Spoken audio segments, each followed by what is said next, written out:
Hello বন্ধুরা, বিয়ার বুকান ব্লগে তোমাদের অনেক অনেক স্বাগত। আশা করি তোমরা সবাই ভালো আছো, আমরাও ভালো আছি।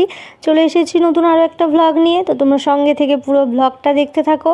আর দেখো, এখন আমরা চলে এসেছি হাই রোডে, একদম হাই রোডের ওপরে দাঁড়িয়ে আছি। কিন্তু প্রত্যেকবার যখন আমরা হাই রোডে আসি, বাইকেই আসি, টোটোতেই আসি, যেটাতেই আসি না কেন, সিগনালে আটকে যাই, মানে সিগনাল পেরিয়ে এপারে আসতে পারি না।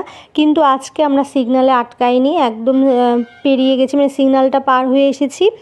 তবুও সিগনাল পার হয়ে এসেও কিন্তু এখানটায় আটকে যেতে হয়েছে।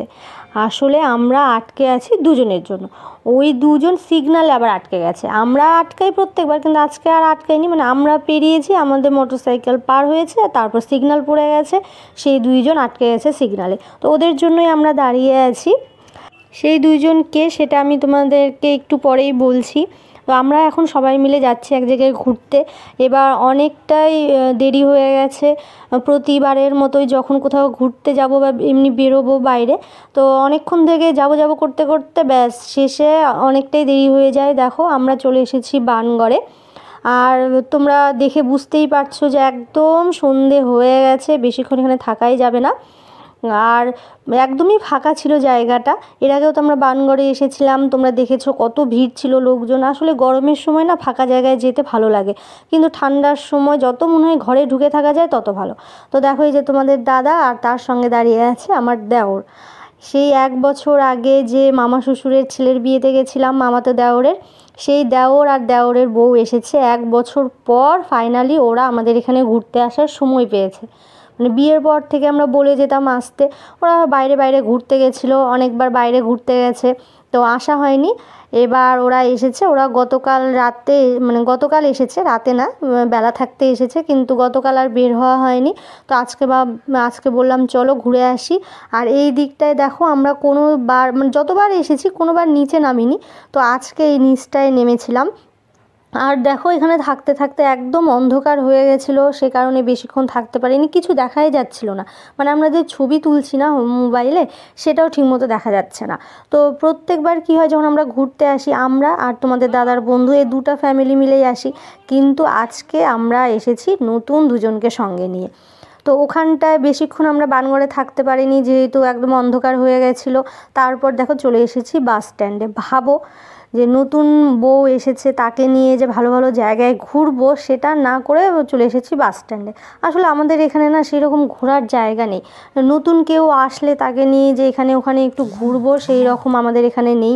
তো কি করব, ওই এক বানগড় আছে, সেখানে নিয়ে গেছিলাম, কিন্তু সন্ধে হওয়ার কারণে বেশিক্ষণ থাকা যায়নি। তারপরে বাস স্ট্যান্ডেই চলে এলাম। আর একটা জায়গা আছে পার্ক, সেটা তো এখন বন্ধ হয়ে গেছে। এখানে আমরা দাঁড়িয়ে আছি কফি খাবো বলে। তো এখানে কফি খেয়ে তারপর বাস স্ট্যান্ডের ভেতরে গিয়ে বসবো। তো আমি একবার বললাম যে চলো শপিং মল থেকে ঘুরে আসি। তো তোমাদের দাদা আর আমার দেওর দুজনেই বলল যে না, শপিং মলে গেলে মানে দুজনেরই পকেটটা একটু ফাঁকা হবে। তো আমার জায়ের দুজনেরই একটু যাওয়ার ইচ্ছে ছিল, কিন্তু আমাদের নিয়ে যায়নি। কফি খাওয়ার পর এখানে বসে তারপর আমরা খেয়েছিলাম মশলা মুড়ি। এমনি অন্য কিছু ভারী জিনিস খাইনি, কারণ আমাদের আজকে বিরিয়ানি খাওয়ার প্ল্যান আছে। আসলে আমাদের এখানকার বিরিয়ানিটা কীরকম সেটা ওদেরকে টেস্ট করাবো। ওরা দুজনই বিরিয়ানি খেতে খুব ভালোবাসে, আর আমিও ভালোবাসি। তো সে কারণে আমরা এখন ভারী কিছু খাইনি।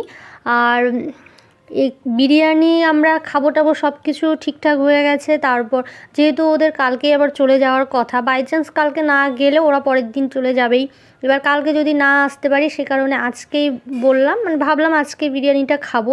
কিন্তু আমার ছেলে বিরিয়ানি একদমই খেতে পারেনি, যে ছেলে এত বিরিয়ানি ভালোবাসে। কারণ এখানে মশলা মুড়ি খাওয়ার পর ছেলের এত বমি, 2বার করে বমি করেছে। দুপুরে যা খেয়েছিল সব বের করে দিয়েছে। সে খুবই কান্নাকাটি।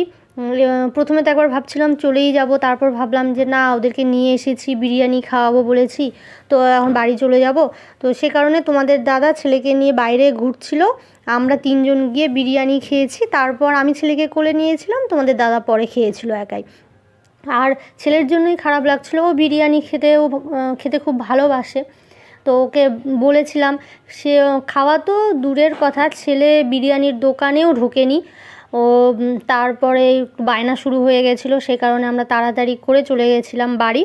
তো ব্লগটা আজকে আমি এখানেই শেষ করছি। তোমাদের আজকের ভিডিওটা ভালো লাগলে লাইক করো, শেয়ার করো, আর চ্যানেলটিকে সাবস্ক্রাইব করে দিও।